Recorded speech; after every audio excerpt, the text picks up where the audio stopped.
Mukmin itu kerjanya nggak makan, jemaah. Makan itu untuk hidup, bukan hidup untuk makan.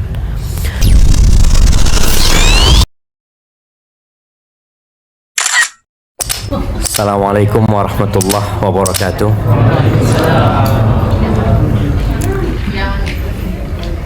Alhamdulillah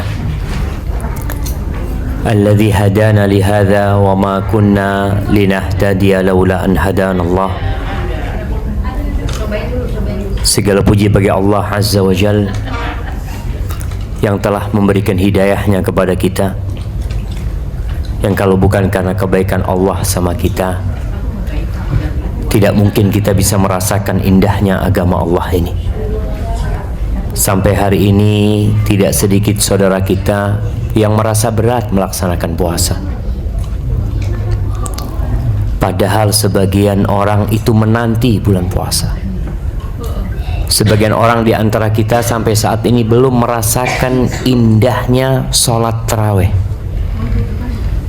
sehingga dia masih mencari-cari tempat sholat tarawih yang paling cepat. Padahal kalau kita lihat orang-orang yang sudah bisa menikmatin ibadah itu, yang ada adalah bagaimana berlama-lama melaksanakan ibadah tersebut.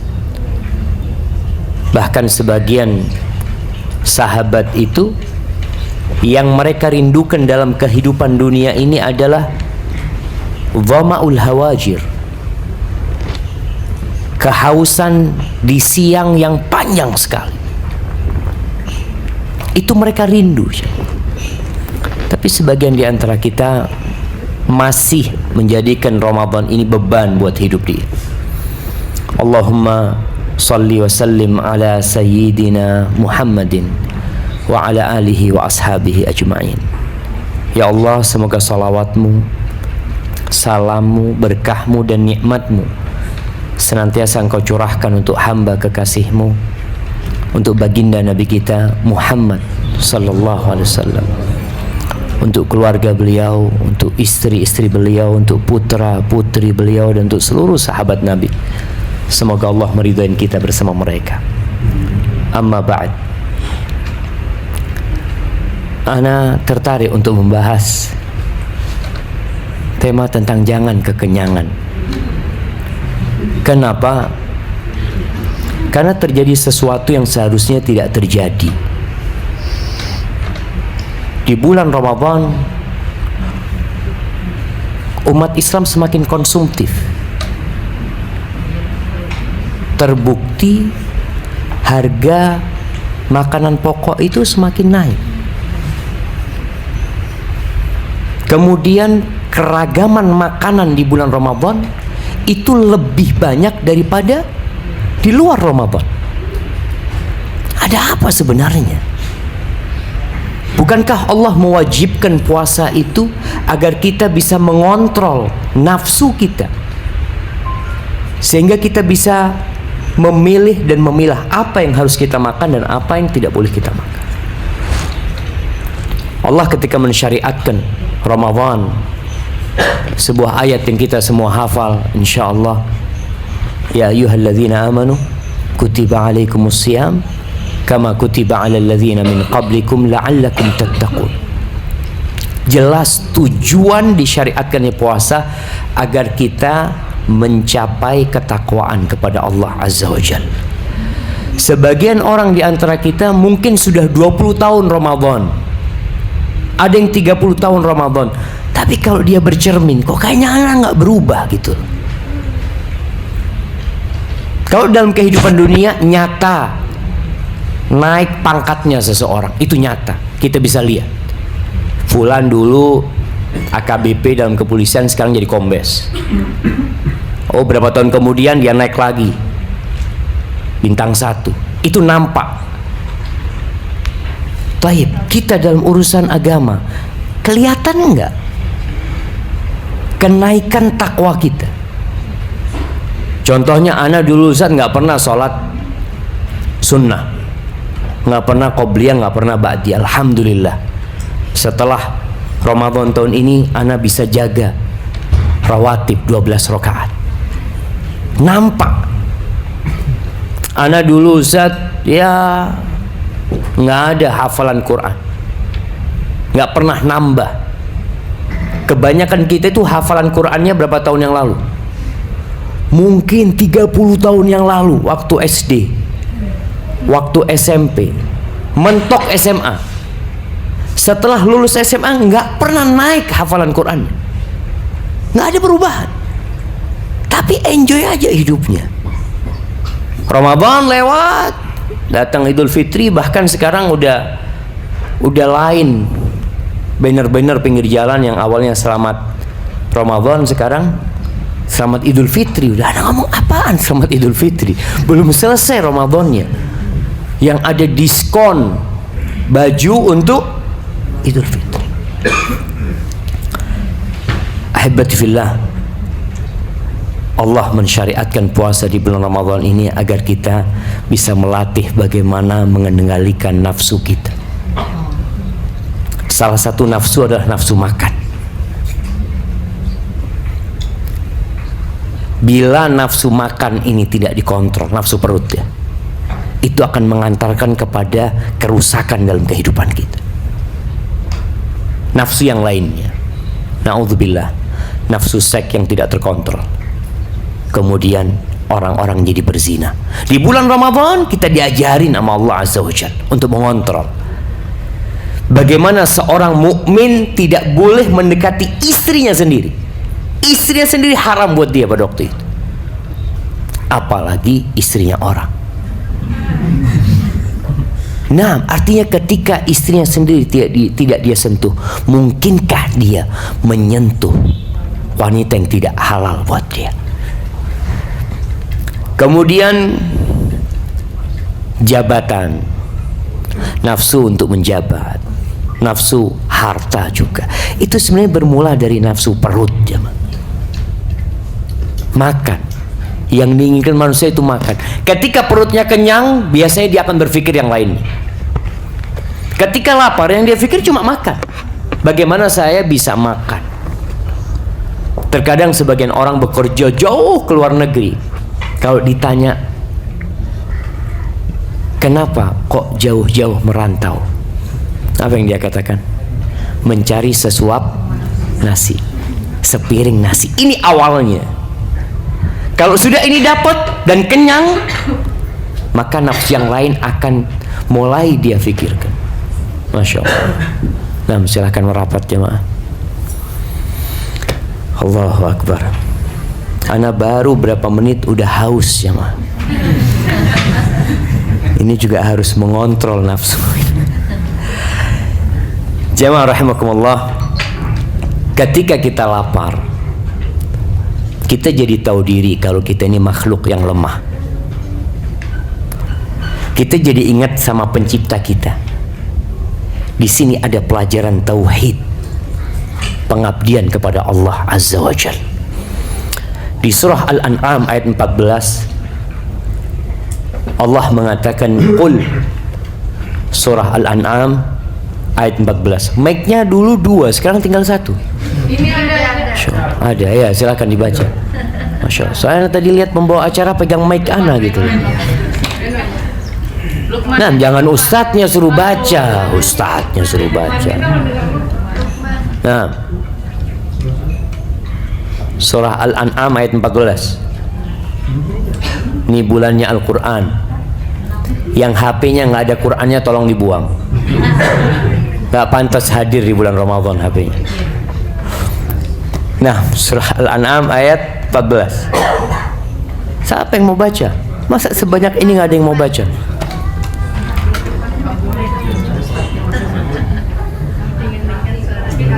Nah, Masya Allah.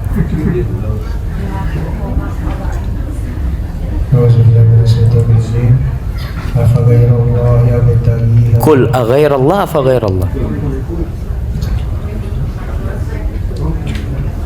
Ayat 14.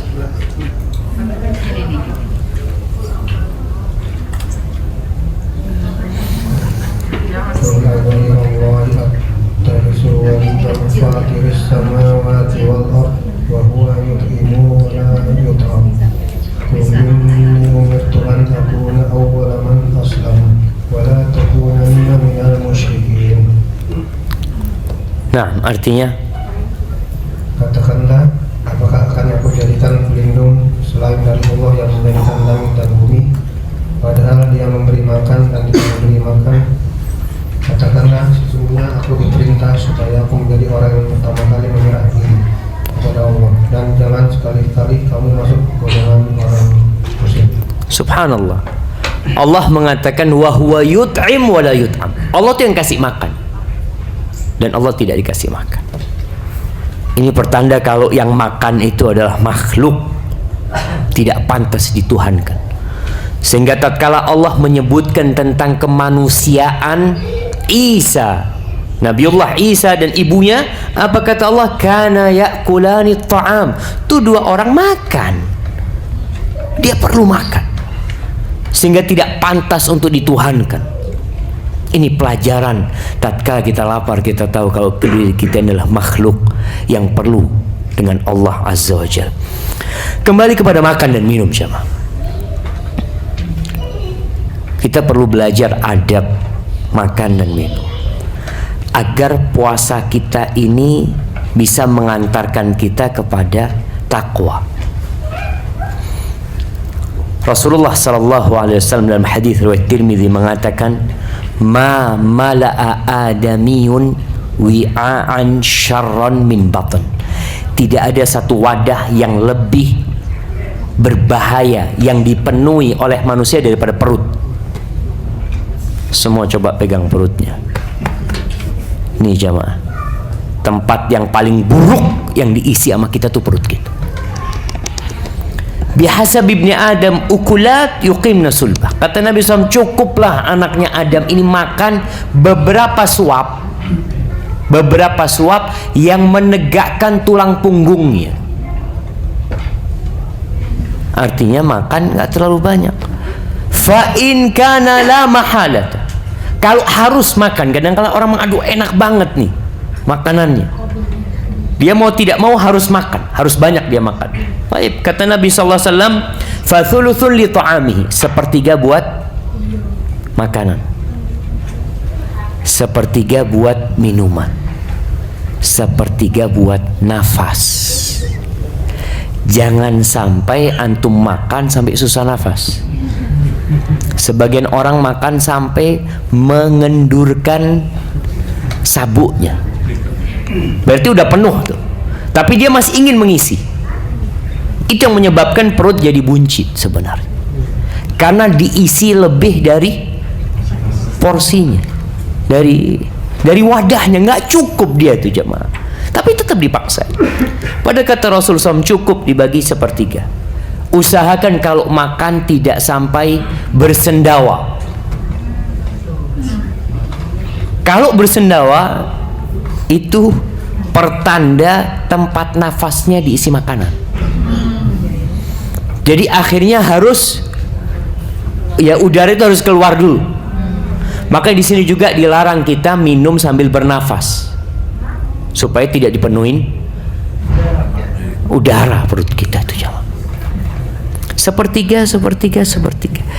Jemaah, seorang mukmin itu ketika makan mikir, tidak seperti orang kafir. Rasulullah sallallahu alaihi wasallam mengatakan, al-mu'min ya'kulu fi mi'an wahidin. Seorang yang beriman itu makan dari satu usus. Wal kafir ya'kul fi sab'ati am'a. Kata Nabi SAW, orang kafir itu makan dari 7 usus. Para ulama ketika menjelaskan tentang hal ini, mereka mengatakan ini tentang adab makan. Sehingga seorang mukmin tidak berpikir ini enak, ana harus makan banyak. Tidak. Tapi dia berpikir apa yang ana perlukan untuk tubuh ana. Biasanya orang itu baru cerdas makan kalau sudah sakit. Itu baru akalnya dipakai makan. Ya kata dokter, kamu ini kolesterol, kamu ini asam urat, diabetes, apalagi. Baru setelah itu cerdas dia. Oh, baru mikir. Sebelumnya nggak mikir.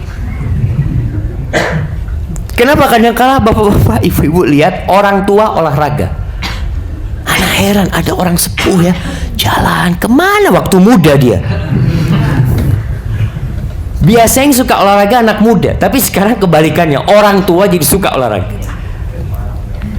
Kenapa?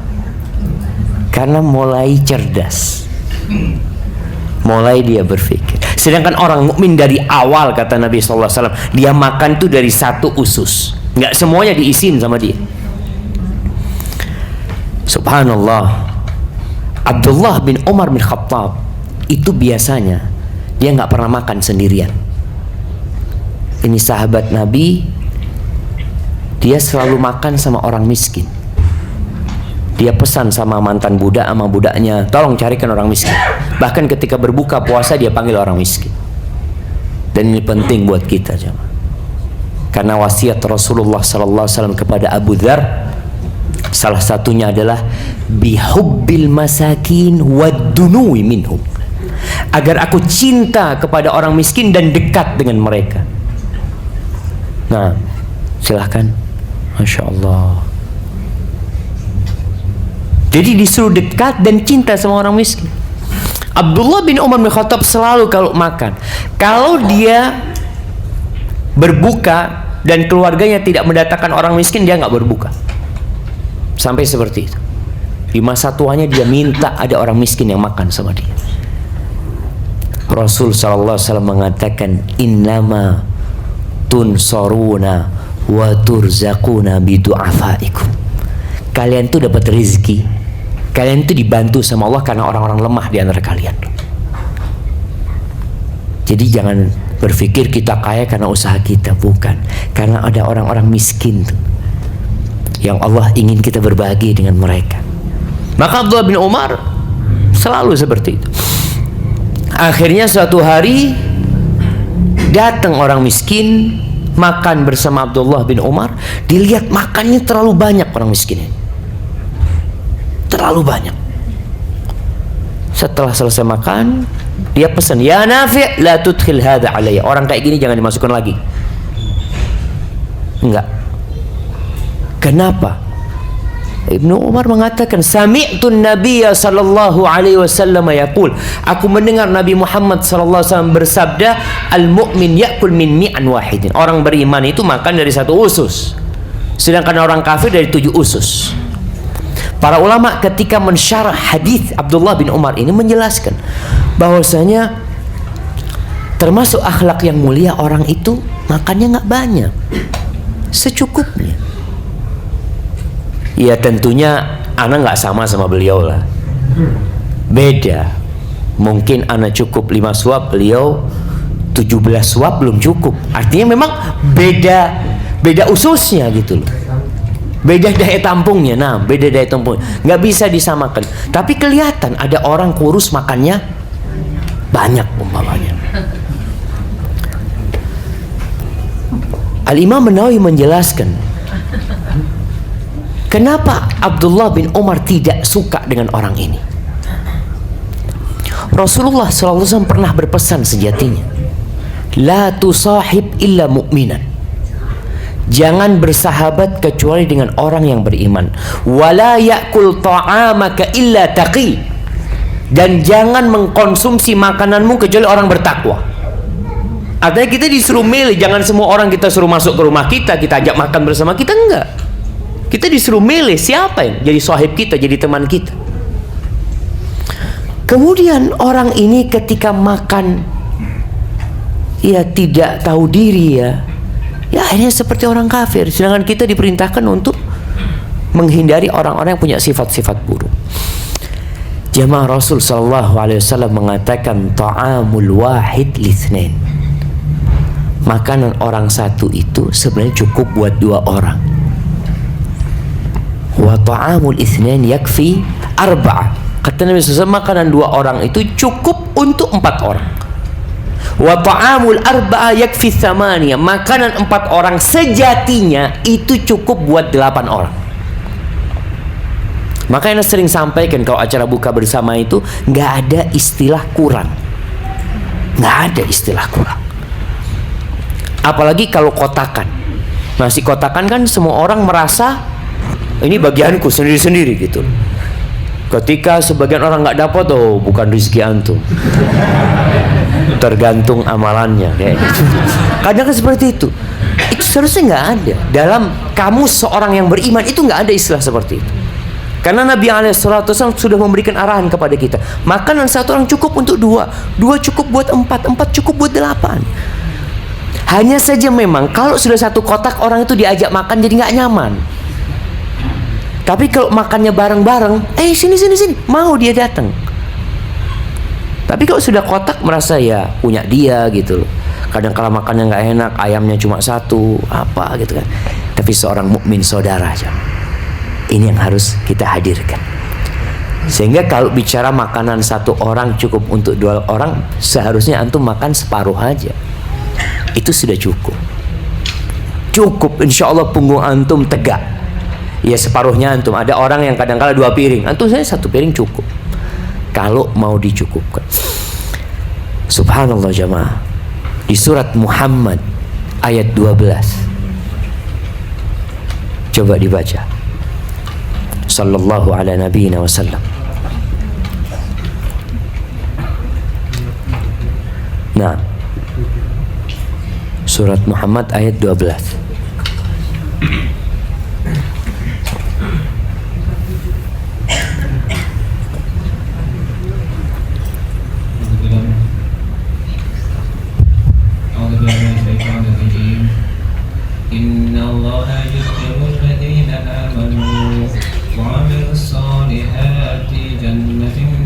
Jannatin tajri min tahtiha al-anhar walladzina kafaru yatamatta'una wa ya'kuluna kama ta'kulun an'amu wan-naru mathwan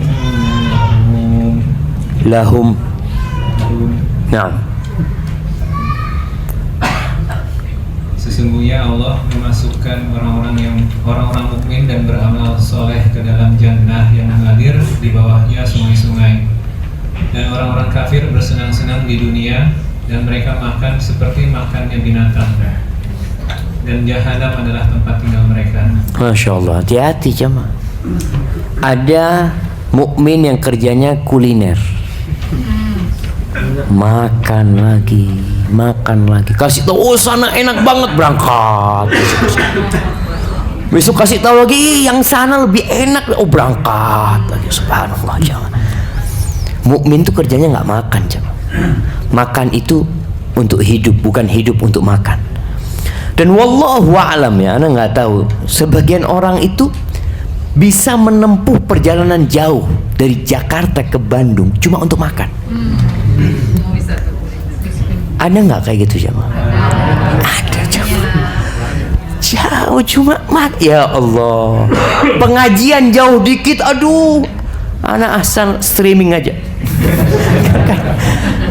Dia datang, Allahu Akbar jemaah. Ingat, orang kafir itu kerjanya kulineran. Seperti binatang Allah sebutkan, seperti binatang ternak. Makan lagi. Haibatifillah. Pada suatu hari, ini ceritanya seorang sahabat Nabi, Abu Juhaifah. Ini cerita anaknya menceritakan tentang ayahnya. Kata Aun bin Abi Juhaifah, qala akaltu tharidata burrin bilahmin samin. Suatu hari bapaknya Aun cerita, bapak itu makan ya seperti bubur gandum bersama daging yang enak sekali. Setelah makan, aku datang menjumpai Nabi SAW. Di situ Nabi bersama para sahabat. Lagi duduk, wa ana atajasya. Ketika itu aku bersendawa. Lagi duduk sama Nabi SAW, dia bersendawa. Apa kata Nabi SAW? Kuffa alaina jusha'ak, au ukfuk alaika min jusha'ika Abu Juhaifah. Abu Juhaifah, tahan sendawamu itu buat kita. Jangan diperdengarkan kepada kita. Kenapa? Fa inna aktsaran nasi shib'an fid dunya atwaluhum ju'an fil akhirah. Orang yang paling panjang kenyangnya di dunia, paling panjang laparnya di akhirat nanti. Wallahi jamaah. Apa yang terjadi dengan sahabat Nabi Abu Juhaifah? Setelah dia mendengarkan hadis itu, anaknya cerita tentang bapaknya nggak pernah lagi memenuhi perutnya sampai mati. Kalau dia makan malam, siang dia nggak makan. Kalau dia siang makan, malam dia nggak makan. Cukup. Para ulama ketika menjelaskan tentang hadis ini, mereka menjelaskan bahwasanya orang biasanya kalau banyak makan itu jadi susah bergerak. Ya, kita rasakan kalau kita berbuka makan besar, itu mau sholat maghrib males. Taib, alhamdulillah sebagian orang sudah paham. Jadi ketika berbuka takjil aja, kurma, air sesuai dengan sunnah. Insyaallah. Sholat maghrib, ba'dal maghribnya nggak ketulungan. Terawihnya berat jamaah. Mau tidak mau, apalagi kalau antum sholat sambil bersendawa terus ya. Ketika bersendawa itu aroma makanan itu keluar jamaah. Jadi antum sholat sambil mikir, enak banget tadi sotonya. Ini makan apa kita nanti? Konro. Allahu Akbar jamaah. Jadi orang ketika sering kenyang, kenapa disyariatkan puasa? Antum harus sadar, Allah mensyariatkan puasa ini agar hati kita jadi bersih, agar kita semakin mudah bergerak, semakin mudah beribadah. Dari pagi sampai sore kita itu bisa beribadah, baca Quran, nggak mikirin makan jemaah. Sayangnya sebagian orang itu habis duhur sudah mikir makan. Nanti mau buka apa ya? Astagfirullah. Apa katanya nanti? Makanya ana rasa jadwal kita berbuka itu cukup kurma sama air. Ana selalu ditanya sama istri ana pagi hari, Bang, entar mau buka apa? Pagi sudah ditanya mau buka apa? Ya, istri ingin melayani suami. Ana ngomong, ana minta kurma sama gahwa. Gahwa itu kopi Arab yang hijau. Ana ngomong itu sudah. Itu aja sudah selesai sudah. Nanti mau makan apa katanya nanti lah. Artinya kita berusaha untuk tidak lagi memikirkan menu yang akan kita makan ketika puasa. Kemudian para ulama menjelaskan tentang hadis Abu Juhaifah, dan itu hadis Salman Al-Farisi juga, bahwasanya ini berkaitan dengan orang kaya yang hampir tidak pernah lapar. Banyak orang kaya itu nggak pernah lapar jemaah. Kenapa? Sebelum lapar dia sudah bisa makan. Sehingga kadangkala makannya itu bukan untuk menghilangkan rasa lapar, tapi untuk kesenangan. Makanya ini yang terjadi wisata kuliner. Jadi bukan karena lapar. Orang kalau lapar itu dikasih apa aja enak jemaah. Anda pernah sampai, nggak tahu di sini atau tempat lain, bahwasanya di dunia ini sebenarnya nggak ada yang lezat, nggak ada yang enak. Ketika Allah mengatakan laqad khalaqnal insana fi kabad, kami itu benar-benar menciptakan manusia dalam susah payah, semuanya susah. Orang itu bisa makan enak bukan karena makanannya enak, tapi karena dia lapar. Dan antum bisa rasakan ketika antum kenyang dikasih makanan kesukaan,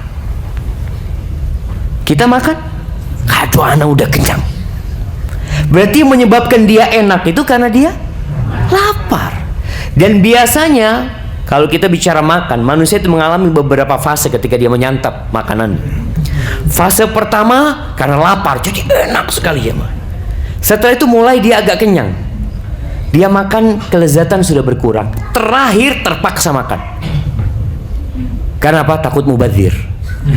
Jadi itu sudah tersiksa dia makan. Ya Allah, iya takut mubadzir. Dia masukkan ke mulutnya tidak ada kelezatan.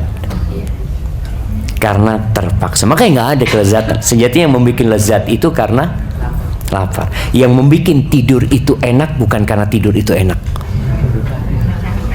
tapi karena rasa capek dan ngantuk jamaah. Allahu Akbar jamaah. Anak terus terang barusan mau tidur di atas, nggak bisa tidur. Kasurnya terlalu empuk. Ana biasa tidur kasur keras, apaan ini ngomong. Jadi masuk badan kita jemaah ke dalam. Tapi kalau capek, duduk pun tidur. Nggak perlu kasur jemaah. Antum bisa lihat di busway, anak kadang-kadang kalau di busway itu anak kepingin kamerain orang-orang yang tidur itu jemaah. Ada yang sambil pegangan, sambil nabrak-nabrak depannya. Aduh, kita ambil ketawa-ketawa gitu. Yang bikin nikmat tidur itu karena dia ngantuk jemaah. Bukan karena tidurnya yang nikmat. Makanya di surga nanti nggak ada tidur, nggak ada tidur. Karena orang tidur itu nggak bisa menikmatin hidup. Ashabul Kahfi 309 tahun tidur. Bangun ditanya berapa lama gitu tidur.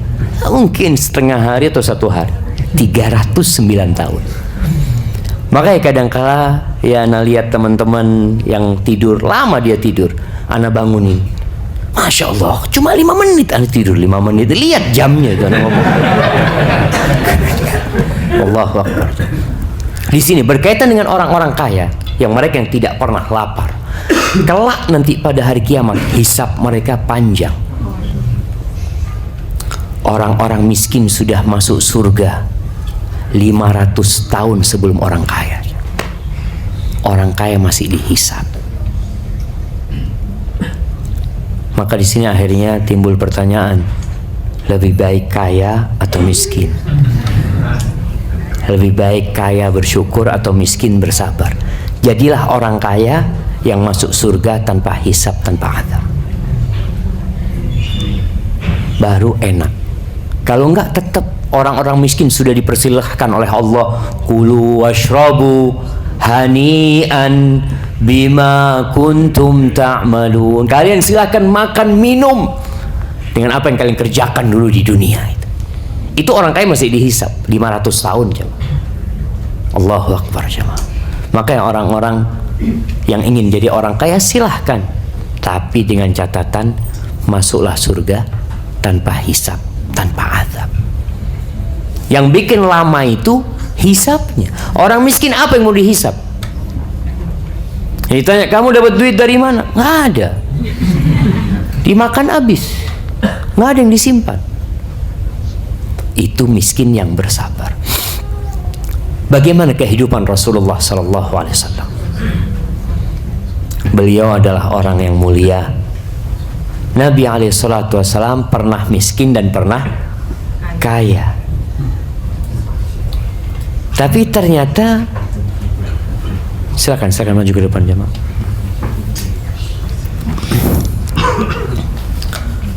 Iya, Rasul Sallallahu Alaihi Wasallam pernah miskin dan pernah kaya. Biasanya karakter seseorang berubah itu karena perubahan kondisi. Orang miskin jadi kaya kadang-kala karakternya berubah, jadi sombong. Sampai ada istilah OKB. Nah, karakternya berubah. Begitu pula sebaliknya. Orang kaya jatuh miskin kadang-kala berubah, jadi perampok bisa jadi dia. Karena dia nggak terbiasa hidup susah, jamaah. Yang ini nggak terbiasa hidup senang.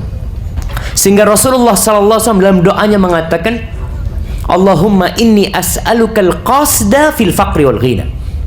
Ya Allah, aku memohon kepadamu senantiasa berada di tengah, dalam kondisi kaya dan dalam kondisi miskin. Dan itu terjadi sama Rasul SAW. Dalam kondisi beliau miskin, orang miskin ini sabarnya pilihan apa terpaksa? Terpaksa jemaah. Jadi memang gak ada yang mau dimakan dia. Dia makan sedikit terpaksa. Tapi ketika Rasulullah SAW kaya, beliau tetap seperti itu. Beliau bisa mengontrol nafsunya. Makanya Aisyah radhiyallahu taala anha mengatakan, laqad mata Rasulullah sallallahu alaihi wasallam wa ma syabi'a min khubzin wa zaitin fi yaumin wahidin marratain. Rasulullah sallallahu alaihi wasallam meninggal dunia dan beliau tidak pernah kenyang makan roti lauknya itu minyak zaitun dalam sehari 2 kali kenyangnya. Nggak pernah. Kita kenyangnya berapa kali jemaah? 3 kali. Sarapan sampai kenyang, sampai bersendawa. Kadang-kala Masya Allah jemaah, memang Mungkin ibu-ibu yang tanggung jawab. Mungkin. Jadi kalau masak jangan banyak-banyak sudah. Kadang-kala kan istri, bang nambah bang ya, masya Allah suruh nambah lagi, nambah lagi. Enggak, perlu diatur juga nafsunya suami. Rasulullah SAW sehari 2 kali kenyang nggak pernah, kata Aisyah. Mungkin paginya kenyang, malam nggak kenyang. Dan itu yang menyebabkan Rasulullah SAW mudah beribadah. Orang kalau kekenyangan susah, duduk aja harus bersandar. Makanya di antara adab makan itu Rasulullah SAW itu kalau makan nggak pernah bersandar. Kita kadang-kala memang kursinya sudah ada sandarannya, jadi makan sambil sandar, Masya Allah. Biasalah, tegak makan itu. Memang Rasul SAW menyebutkan makan bersandar itu ya makannya raja-raja, orang-orang kaya. Kenapa? Karena makannya banyak dan dia harus habis nyoba ini. Allahu Akbar jemaah ya. Anak kadang-kala kalau makannya diundang makan, nanti ada makanan pembuka, Masya Allah, pembuka selesai, nanti datang makanan lagi, nanti yang ketiga datang lagi. Pernah sekali kita makan di Palestina, Masya Allah, di restoran. Kita udah lapar, habis ziarah itu lapar, makan sampai kenyang, ternyata itu makanan pembuka aja mah. Itu udah kenyang, ya Allah, datang makan lainnya dulu, udah nggak kuat udah. Akhirnya kita kok nggak ngomong kalau itu makanan pembuka. Astagfirullahaladzim. Dan itu ya artinya orang-orang bisa milik, nggak haram jemaah. Kita itu mengatakan tidak haram. Artinya tadi thuluthun li ta'ami, sepertiga buat makanan. Ini kalau harus makan sampai kenyang. Sepertiga buat makanan, sepertiga buat minuman, sepertiga buat bernafas. Kemudian hadis Abu Hurairah radhiyallahu taala anhu, dia mengatakan walladzi nafsi biyadihi, demi yang jiwaku berada di tangannya, yakni demi Allah azza wa jalla, ma ashba'a Rasulullah sallallahu alaihi wasallam ahlahu thalathata ayyamin tiba'an. Kalau tadi ceritanya Aisyah tentang kepribadian Rasulullah SAW, Abu Hurairah menceritakan tentang keluarganya Nabi, bukan tentang Nabi, tentang keluarga Nabi SAW. Kata Abu Hurairah, Nabi SAW tidak pernah membuat keluarganya kenyang 3 hari berturut-turut. Min khubzi hintatin hatta faraqat dunya, sampai Nabi mati seperti itu. Artinya suami ini pun perlu mengontrol makanan istrinya, makanan keluarganya. Bukan bakhil, bukan, tapi karena tadi untuk menjaga. Ya alhamdulillah lah, banyak perempuan kalau sudah nikah itu memang berubah. Kadangkala ya karena malu mau ngomongnya. Kadangkala punya sayap, udah bisa terbang gitu kan. Jadi karena makan terus kerja jamaah. Apalagi nggak tahu kalau di sini, Ana dulu tinggal di Matraman waktu kuliah di Libya. Itu tiap sore nanti datang siomay. Ada tetangga depan rumah datang siomay, siomay makan. Nanti datang bakso. Allahu Akbar. Lihat makan terus. Memang betul, Masya Allah. Akhirnya dia jadi seger gitu. Allahu Akbar. Lihat suaminya kurus, Masya Allah gitu ya. Baik, Rasul SAW itu mengontrol kehidupan keluarganya. Karena apa? Karena tetap Aisyah radhiyallahu taala sempat ya dia sempat gemuk lah. Aisyah pernah menceritakan tentang dirinya, sehingga dia pernah lomba lari sama Rasul SAW, kalah Aisyah karena sudah ada udah berdaging lah dia ketika sudah apa?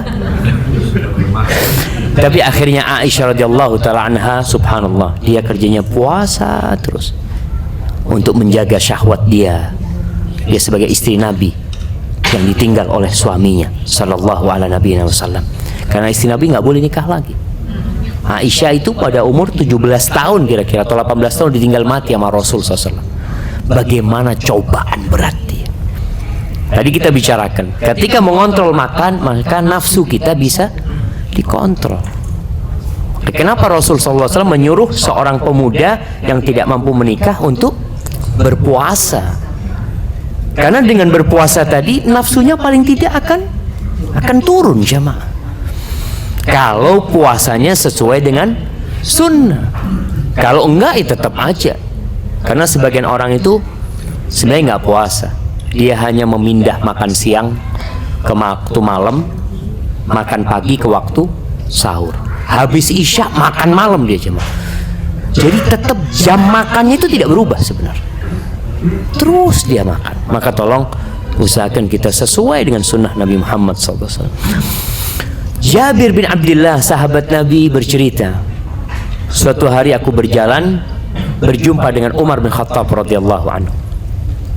Wa ma'i lahmun ishtaraituhu bidirham. Aku bawa daging, aku beli 1 dirham. Faqala ma hadha? Umar tanya, sebagai seorang Amirul Mukminin, seorang pemimpin, dia tanya sama Jabir, apa itu Jabir? Qultu ya Amirul Mukminin ishtaraituhu lisibyan wan nisa. Ini daging aku beli buat anak-anak dan buat perempuan-perempuan di rumah. Faqala Umar, la yashtahi ahadukum syai'an illa waqa'a fi. Apa setiap kali kalian itu ingin sesuatu kalian harus makan? Artinya kalau kepingin ini, akhirnya kita harus dapat yang kita inginkan itu. Awala yatwi ahadukum batnahu. Kenapa seorang di antara kalian itu tidak mau melipat perutnya?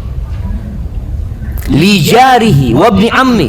Makanan yang seharusnya dia makan dia kasihkan kepada tetangganya. Dia berikan kepada anak pamannya. Aina tadhhab ankum hadhil ayat? Ayat ini kemana? Kalian kenapa tidak mentadaburi ayat ini, kata Umar. Allah mengatakan azhabtum thayyibatikum fi hayatikumud dunya wastamta'tum biha. Kalian itu sudah menghabiskan kesenangan kalian di dunia. Dihabis-habisin, mumpung hidup di dunia, hidup cuma sekali, terus digunakan untuk makan, untuk memenuhi nafsu. Nanti di akhirat habis sudah. Makanya Umar bin Khattab ingin mendidik sahabat ini untuk tidak selalu keinginan keluarganya dipenuhi. Ada sebuah athar, Umar bin Khattab, anaknya itu minta tufah, minta buah apel. Umar tidak membelikan. Tahu-tahu Umar masuk rumahnya, kelihatan anaknya pegang apel. Kata dia, dari mana? Ibu, kata dia. Nih, hati-hati ibu. Tolong ibu mendidik anaknya bersama suami, satu visi, satu misi. Kalau sang ayah mengatakan tidak, ibu harus katakan tidak. Lalu Umar mau menasihati istrinya. Awakullama ishtahaiti ishtaraiti. Apa setiap kali engkau ingin sesuatu engkau harus beli? Kita lihat anak-anak kita, anak merasakan, anak punya anak. Ketika keinginan dia selalu diturutin, maka kalau tidak diturutin dia akan menangis. Dan kalau menangis terus, orang tua biasanya kesian. Akhirnya dia beliin. Dan anak kecil ini akalnya belum sempurna jam. Apa yang dia beli jam? Kadang-kala dia membeli sesuatu yang menjadikan dia sakit. Dia beli makanan, beli apa, akhirnya dia sakit. Orang tua harus tega. Kenapa? Karena kehidupan kita masih panjang jamaah. Ada satu hari yang sama dengan 1000 tahun yang harus kita lewatin jamaah. Ini Ibnu Sirin bercerita tentang seorang lelaki berkata kepada Abdullah bin Umar bin Khattab. Ini bagaimana ayah mewariskan ilmunya kepada anaknya. Ini anaknya Umar bin Khattab. Dia ij'al jawarishana. Dia mengatakan engkau enggak mau bikin makanan jawarishna ini. Ini sebuah makanan. Abdullah bin Umar enggak tahu. Ini makanan apa kata dia. Ini makanan kalau engkau sedang kekenyangan atau apa, makan ini jadi enak gitu loh. Jadi ada makanan memang ya model untuk cuci mulut lah. Kadang-kadang kan orang udah kenyang, ini nggak apa-apa, ini insya Allah bagus buat pencernaan ya atau apa, masya Allah. Kata Abdullah bin Umar bin Khattab, ma syabi'tu mundu arba'ati ashur. Aku tuh nggak pernah kenyang mulai 4 bulan. Kata. Ada apa? Aku perlu makan makanan yang membuat supaya perutnya bersih atau apa gitu jamaah. Wa madzaka illa akun lahu wajin. Bukan karena aku nggak punya makan loh. Aku nggak kenyang itu bukan karena nggak ada makanan. Tadi ada orang yang makannya sedikit karena terpaksa, karena memang nggak ada makanan. Maka Abdullah bin Umar mengatakan, aku seperti ini bukan karena nggak ada makanan di rumah, walakinni ahidtu qauman, masya Allah, mobil Terios putih B2913 STK. Kenapa mau dilelang? Nah, kayaknya minta dipindahkan ini jemaah. Nah, kalau ada yang merasa, silakan dipindahkan jemaah. Ana perhatikan jamaah kalau diumumkan biasanya nggak langsung berdiri. Nanti ustadznya mulai ceramah, dia ana mau ke belakang gitu, nggak apa? Barakallahu fikum. Nah, nggak apa-apa jamaah, nggak apa-apa. Ini Abdullah bin Umar, dia mengatakan, aku itu sejak 4 bulan nggak pernah kekenyangan. Bukan karena nggak ada makanan di rumah, tapi karena ahidtu qauman yashba'una marratan wa yaju'una marratan.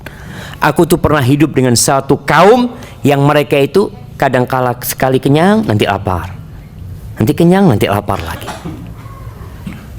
Kita nih jamaah, ya ana nggak bicara orang lain, mudah-mudahan Allah ngampuni dosa-dosa ana. Kadang kala kita tuh baru lapar kalau Ramadan. 11 bulan kita nggak pernah merasakan lapar. Ramadan baru lapar. Maka ini anjuran kita memperbanyak puasa sunnah. Kalau kita nggak bisa nahan makan, karena aduh enak banget Ustaz, akhirnya kenyang terus, maka usahakan kita punya puasa sunnah, sehingga paling tidak ya Senin Kemis kita merasakan lapar. Atau kalau enggak, dia paling minimal lah, minimal puasa 3 hari dalam sebulan, itu minimal. Nggak harus tanggal 13, 14, 15. Boleh kita ambil Senin, Kemis, Senin. Atau di awal bulan Anda mau puasa hari Senin, tengah bulan hari Senin, kemudian akhir bulan Senin juga. Nggak apa-apa, yang penting 3 hari. Itu minimal.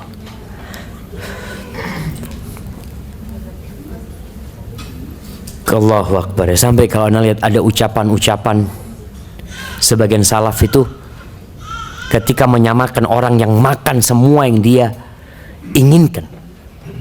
Na'udzubillah ya. Sampai misalkan seperti kemaluan. Karena dia selalu menuruti nafsunya. Dia harus tahan. Kita bisa ngontrol nafsu kita. Di Ramadan bisa kita. Dari pagi sampai sore kita nggak makan bisa. Tapi kenapa tatkala berbuka kita lepas kontrol? Kita mau makan semuanya itu. Makanya usahakan laparlah. Sebagian sahabat itu melihat Rasul SAW puasanya itu bukan sampai berbuka jemaah, bukan sampai maghrib. Beliau pernah puasa itu sampai 3 hari 3 malam. Sampai para sahabat Nabi itu melihat Rasul SAW tidak berbuka, mereka mau juga seperti Nabi alaihissalatu, tapi Nabi melarang. Nabi lalu memberikan arahan, man kana muwasilan falyuwasil ila sahar. Siapa yang ingin puasanya nyambung, boleh nyambung sampai sahur.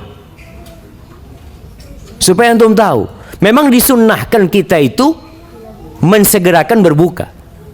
Tapi boleh antum berbukanya itu waktu sahur. Berbukanya itu sama sahurnya. Ini salah satu boleh ya, para sahabat melakukan itu. Nabi SAW melarang, tapi kemudian melihat para sahabat ingin mengikuti Rasulullah SAW, Nabi memperbolehkan. Tapi hanya boleh, nggak boleh sampai esok harinya. Hanya boleh sampai sahur. Sehingga nggak ada lagi ya orang itu, Allahu Akbar, kadangkala berbuka nunggu maghrib itu di depan meja makan. Insya Allah lihat jam, Insya Allah nanti itu makanan masih ditutup, dia buka, dia lihat, saya taruh lagi, Insya Allah. Berapa menit lagi ya, Insya Allah. Ini kok nggak azan nih, ribut jemaah, subhanallah. Antum bisa ngontrol dari pagi sampai petang, masa dalam waktu yang sebentar aja antum nggak bisa ngontrol? Allahu Akbar. Al-Fudail bin Iyad mengatakan khaslatani tuqsiyanil qalb. Ada dua sifat yang membuat hati itu keras. Yang pertama kathratul akli, yang kedua kathratul kalam. Banyak makan dan banyak bicara. Dan ana lihat ini kebiasaan yang mulai tersebar di tempat kita. Orang itu makan bisa 2 jam. 2 jam makan. Apa yang kau makan? Iya Ustaz, sambil ngobrol. Terus soalnya kalau sambil ngobrol Ustaz, ikan tuh jadi habis Ustaz. Subhanallah, nggak berasa. Makanya sekarang nggak sambil ngobrol, sambil nonton. Sambil nonton, orang sambil nyetel televisi terus makan, tahu-tahu 1 karung udah habis kan. Maka hati-hati. 2 hal ini yang membuat hati itu keras. Para ulama ketika menyebutkan apa faedahnya makan secukupnya. Makan secukupnya itu apa sih yang akan kita dapatkan? Artinya kita coba Ramadan ini makan secukupnya. Ketika berbuka ngomong sama istri, nggak usah macam-macam. Sunnahnya kurma sama minum air umpamanya. Atau kalau mau makan, makanlah secukupnya. Tadi secukupnya makan. Atau mau makan nanti habis tarawih, secukupnya. Secukupnya gimana? Kita sudah punya hitungan 1/3. Kita merasa tahan diri. Umpamanya kita ngambil makan terlalu banyak, kita kurangin langsung. Sudah, taruh lainnya makan. Apa yang akan kita dapatkan? Yang pertama, para ulama menjelaskan hal ini. Yang pertama akan didapat adalah safaul qalbi. Hati itu jadi jernih, jamaah. Hati jadi jernih. Antum tahu hati itu kalau jernih, nasihat itu mudah masuk. Kemudian firasat itu jadi indah. Firasat. Ya orang jadi dengan dia melihat dengan hatinya melihat sesuatu, kayaknya nggak baik ini. Jadi bisa tahu dia. Karena dia tidak banyak makan. Dan kenyang itu membuat orang jadi bodoh. Nggak bisa mikir. Makanya kadangkala orang kalau sudah kenyang, nanti dulu anak lagi kenyang. Begitu pula lapar sekali, nggak bisa berpikir orang. Maka yang baik adalah tadi pertengahan.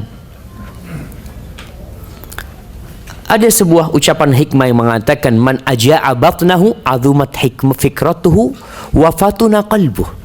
Barang siapa yang membuat lapar perutnya, maka pemikiran dia akan cemerlang. Hatinya akan jadi jernih. Jadi pintar orang ini. Dan bisa dilihat munculnya ide-ide indah itu biasanya dari orang yang butuh, jamaah. Sampai ada istilah Arab mengatakan al-faqru ummul ibtikar. Kefakiran itu adalah porosnya penemuan-penemuan. Orang itu bisa menemukan ini itu karena dia butuh dengan sesuatu itu. Tapi kalau kenyang, nggak ada. Mau mikir apa? Semuanya dikerjakan sama orang. Dia nggak kerja sendiri. Maka Anda bisa melihat orang yang fakir itu banyak sekali ide-ide dia itu, jam. Ya karena miskin, Ustaz. Kita lihat dulu lah, jam. Dulu itu Anda masih ingat kita kalau main mobil-mobilan itu pakai kulitnya jeruk Bali. Nah, jadi orang dulu tuh mikir ya, orang tuanya bikinin nanti kita tarik ya. Tembak-tembakan dari apa kita? Dari bambu, dari pisang. Sekarang semuanya udah dibikin. Anak itu di rumah bisa punya tembak-tembakan mungkin 10, rusak 1 beli lagi. Nggak pernah mikir akhirnya, jam. Karena nggak pernah lapar. Tapi kalau lapar kita jadi berpikir. Yang kedua, orang yang makannya cukup ya, nggak sampai kenyang itu akan jadi rendah hati, nggak sombong, karena dia ada perasaan butuh terus sama Allah Azza wa Jalla. Biasanya orang itu jadi sombong kalau merasa nggak butuh. Kemudian yang ketiga, orang ini akan senantiasa ingat dengan azab Allah Azza wa Jalla. Balak lah. Karena dia kepikiran dengan orang-orang yang lapar. Dia merasakan gimana sakitnya lapar umpamanya. Dia tahu. Sehingga itu mendorong dia untuk mengingat apa yang Allah sediakan di dunia ini buat orang-orang yang soleh, buat orang-orang yang nggak soleh. Ada balak yang menimpa, ada azab yang menimpa mereka, dan ada azab yang pedih di akhirat sana. Di sini ketika antum lapar, perasaan itu timbul sehingga kita jadi peduli sama orang lain. Orang itu tidak memikirkan syahwatnya perutnya saja. Makanya banyak orang-orang ketika dulu ana berpikir, ini sampai sekarang ya mudah-mudahan akan terpecahkan ya. Ana dulu berpikir ketika orang itu sukses, ketika orang itu kaya, orang itu akan lebih mudah mendekatkan diri kepada Allah Azza wa Jalla. Karena semuanya sudah cukup. Semuanya sudah cukup. Dia nggak kurang apa lagi gitu loh. Bahkan dia punya makanan untuk 7 tahun kadang-kala. Dia bisa makan, nggak kerja sekarang, sampai 7 tahun dia itu bisa hidup. Kadang-kala ana berpikir dia seharusnya lebih mudah beribadah, mendekatkan diri kepada Allah. Tapi ternyata karena dia terlalu sering kenyang, itu nggak bisa tercapai. Tapi kalau orang kaya puasa sunnah, dia berusaha untuk ya mengendalikan, mengontrol nafsu makan dia. Insya Allah enggak, dia tetap akan bisa kekayaan itu mengantarkan kepada ibadah yang lebih maksimal. Seperti sahabat-sahabat Nabi yang kaya raya, Masya Allah mereka. Mereka bisa sholat. Utsman bin Affan konglomerat dari kalangan sahabat. Bisa sholat witir 1 rakaat di Ka'bah sana.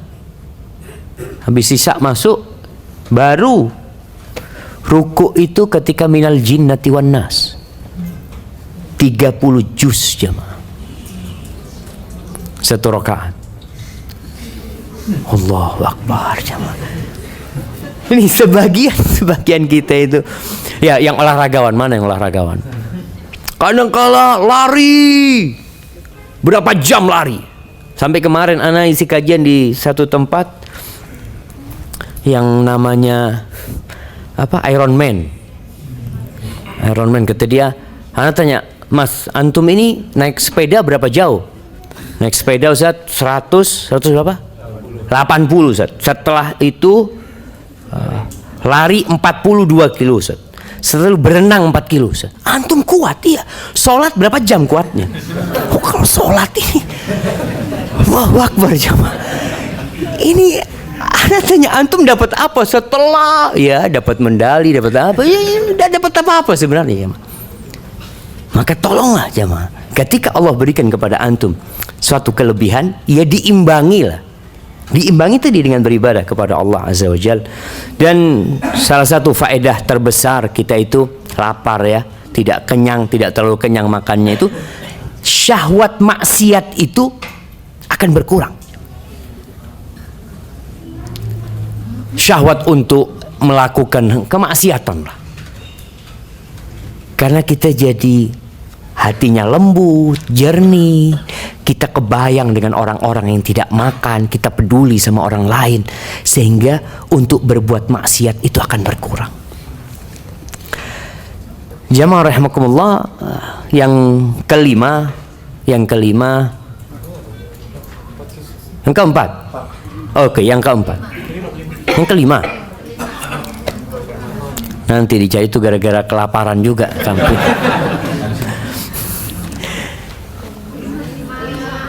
Yang kelima, betul yang kelima, nah. Betul yang kelima. Nah, yang kelima itu paling tidak kita bisa menahan tidur, jemaah.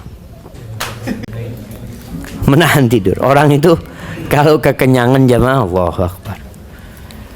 Anak kadang-kala ngelihat di Masjidil Haram ya, yang kemarin umroh ini, Masya Allah, kadang-kala imamnya tarawih itu nggak sadar jemaah. Tahu-tahu hilang, sedikit-sedikit hilang. Nah, ana rasakan itu. Kenapa? Karena bukanya terlalu banyak jamaah. Makanya kalau kita lihat orang berbuka di Masjidil Haram itu makan apa? Kalau yang di dalam masjid ya. Jadi ada 2 tipe jamaah.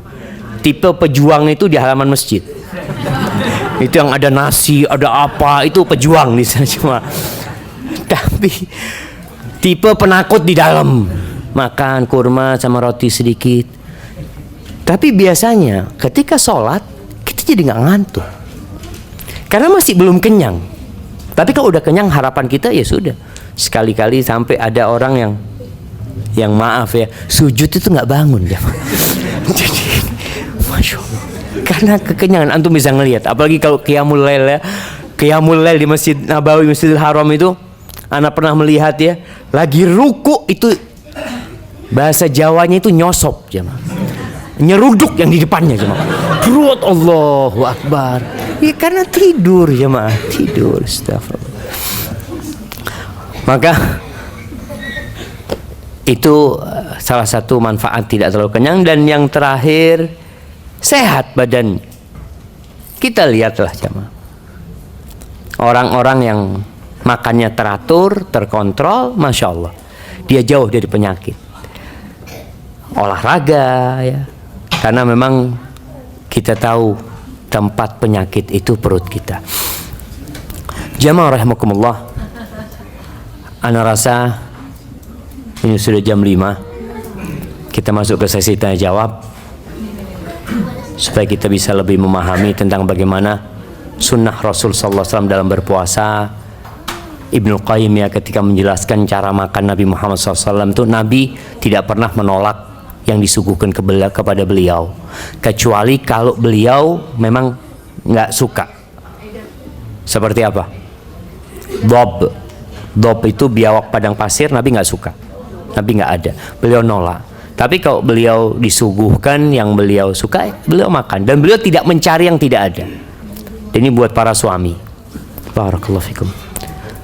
Ketika istri menyuguhkan sesuatu, ya sudah itu yang dimakan. Kadang-kala kan nggak ada ini, nggak pakai ini. Nabi SAW tidak pernah mencari kalau nggak ada. Kemudian beliau tidak pernah mencela makanan. Anak-anak sendiri ya, mudah-mudahan ya, anak diampuni Allah. Kadang-kala anak kepingin sesuatu, ketika makan nggak ada, anak tanya sama istri, nggak ada ini. Anak baru baca, bukan dulu pernah baca lagi ucapan Ibnu Qayyim ya. Nabi SAW tidak pernah mencari yang tidak ada. Kadang-kala kita itu makan jamaah, nggak ada kerupuknya, nggak ada kerupuknya. Kita cari jamaah. Mungkin kita ingin mengingatkan istri, mungkin nggak ada di lemari gitu ya, nggak diambil. Padahal istri kalau ada mesti ditaruh di meja makan. Nggak ada sambelnya. Kadang-kala kita mencari seperti Nabi SAW tidak mencari. Artinya yang ada beliau, ya itulah yang beliau makan. Kemudian ketika makan, Rasul SAW itu memuji makanan yang ada. Dan ini yang menyebabkan makan itu jadi lezat jemaah. Pernah dengar hadis Nabi Muhammad SAW ketika beliau mengatakan, ni'mal idam al-khal, sebaik-baiknya lauk itu adalah cuka. Kenapa? Karena yang ada waktu itu cuka.